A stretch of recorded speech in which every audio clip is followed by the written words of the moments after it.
You're driving down an empty desert highway. It's late. Too late. There's no one around, just the hum of your engine and the stretch of road ahead. Then, in your headlights, you see it. An animal. Maybe a coyote, standing on the side of the road. But something is off. It's too still. Its eyes don't reflect the light. And then, it moves, not like an animal, not like a person. Something in between. Skinwalkers, the shapeshifters of Navajo legend. Some say they were once human, others say they never were. What do we know? People who see them don't forget. And people who talk about them, sometimes strange things start happening. So before we go any further, let's just agree on one thing. If you hear something calling your name from the woods tonight, you don't answer.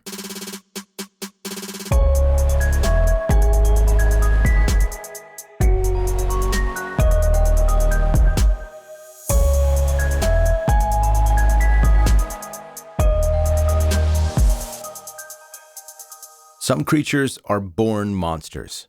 Others become them.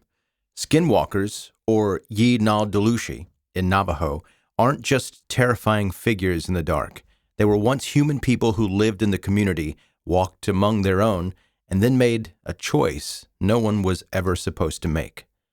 According to Navajo tradition, a skinwalker is a witch who committed an unspeakable act, one so dark that it severs them from their humanity. The most well-known version of the legend says that they gain their power by killing a close family member. But it doesn't stop there. Once they cross that line, they unlock a new kind of existence, one where they can shift into the form of animals, move faster than the human eye can track, and mimic voices so perfectly that they can lure you outside with nothing but a whisper. Unlike most cryptids, skinwalkers aren't bound by a single form. They can take on the shape of wolves, coyotes, owls, or even people. And when they transform, they don't look right. They move wrong. Sometimes their limbs are too long, their eyes too intelligent, their faces disturbingly human. Some witnesses claim that they've seen skinwalkers shift in real time, an animal standing up on two legs, bones cracking as it takes on its next disguise. And that's just the ones you see. Skinwalkers are tricksters. They don't just stalk their prey, they toy with them. People on the reservation talk about hearing their own voices calling from outside their house. Others have reported seeing a friend or relative standing in the distance, only to find out that the actual person was miles away at the time. Doors will rattle at night. Knocks will echo from the windows, always in threes. And if you make the mistake of opening the door, sometimes there's nothing there. People don't just believe in skinwalkers. They fear them because they aren't creatures of the past. They're still out there. And if you think you've seen one, the best thing you can do is pretend you didn't see one. Because once a skinwalker knows you've noticed it, that's when the real nightmare begins. You don't have to believe in skinwalkers for them to find you. Because if the stories are true, they already know where to look. Ask around in the Southwest, especially among the Navajo, and you'll hear the same kind of stories. Stories from people who weren't looking for anything supernatural, but found it anyway. People who thought they were alone, only to realize something was watching. One of the most well-known encounters comes from a man driving through the Arizona desert late at night. The road stretched for miles, except for the headlights cutting through the dark. That's when he saw something move on the side of the road. A coyote, he thought at first, until it stood up, on two legs. He hit the gas, heart pounding, but whatever it was started running alongside his truck. It wasn't just keeping pace, it was gaining.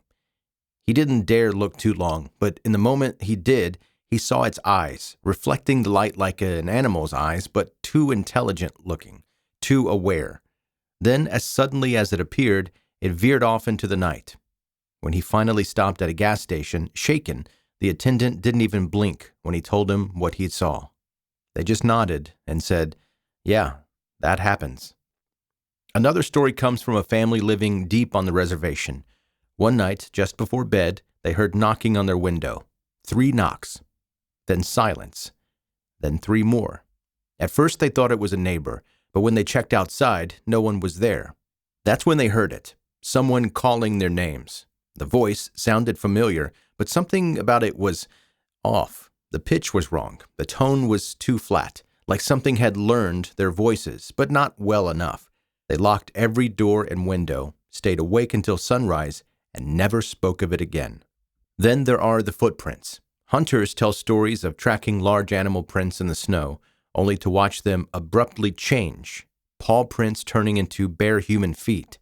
No sign of stopping, no sign of struggle, just a shift. Skinwalkers don't hunt. They play with their prey. They mimic voices, faces, movement, just enough to make you second guess what you're seeing, because the second you acknowledge them, that's when you become part of the story. And not everyone gets to tell theirs. There's one place that's become the epicenter of Skinwalker lore, a patch of land in Utah known as Skinwalker Ranch. If you believe the stories, this place isn't just haunted by skinwalkers, it's a full-blown paranormal circus. For decades, people living on the ranch have reported cattle disappearing without a trace, strange lights in the sky, and creatures that don't belong in any biology textbook. One family claimed they saw a massive wolf, bigger than any normal wolf, just standing there, watching. When it lunged at their livestock, they shot it, repeatedly, nearly point blank. It didn't die. It didn't even bleed. It just walked away. Others have reported shadowy figures that moved like they're phasing in and out of reality, eerie voices coming from nowhere, unforeseen forces that physically shove people. And then there's the fact that electronics seem to glitch out the second they're pointed toward anything strange, like something doesn't want to be recorded. Whether you believe in skinwalkers, aliens, or something even stranger, one thing is clear: whatever is lurking at Skinwalker Ranch is not in a hurry to be explained. Some legends are fun to tell. This isn't one of them. Among the Navajo, even saying the word skinwalker is risky. It's believed that speaking about them, especially by name, draws their attention. And that's not the kind of attention you want. People who have talked about them, especially outsiders who treat it like a joke, have reported strange things happening. Knocking on their windows at night, shadows where there shouldn't be any, voices calling their name from the darkness. Many Navajo people won't share their stories with outsiders, not because they don't have them, but because they don't want whatever's out there to know they're talking.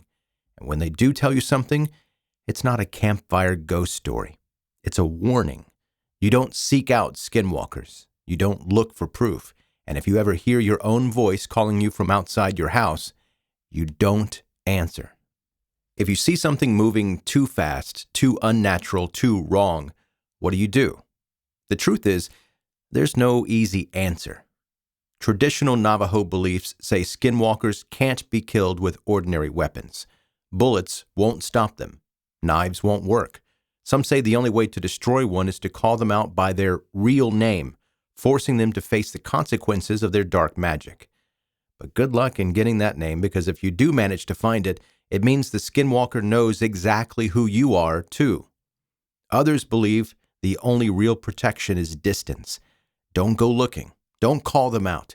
And whatever you do, don't respond if something familiar calls you from the dark.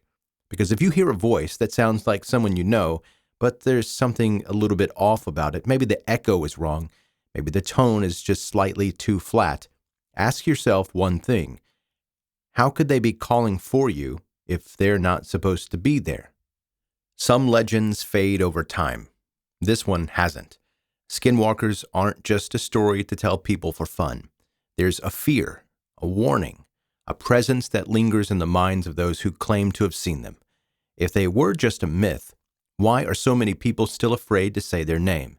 Why do the stories sound so similar, even from people who have never met? Maybe they're witches who chose darkness. Maybe there's something older, something beyond what we can explain. Or maybe they're watching you right now, waiting for someone to get curious enough to look for them. But if you ever hear a voice calling your name from the woods, you already know what to do. You don't answer. Thanks for listening to this episode of 10 Minute Mystery. If you liked what you heard, don't forget to hit subscribe and leave a review. It helps other curious minds find the show.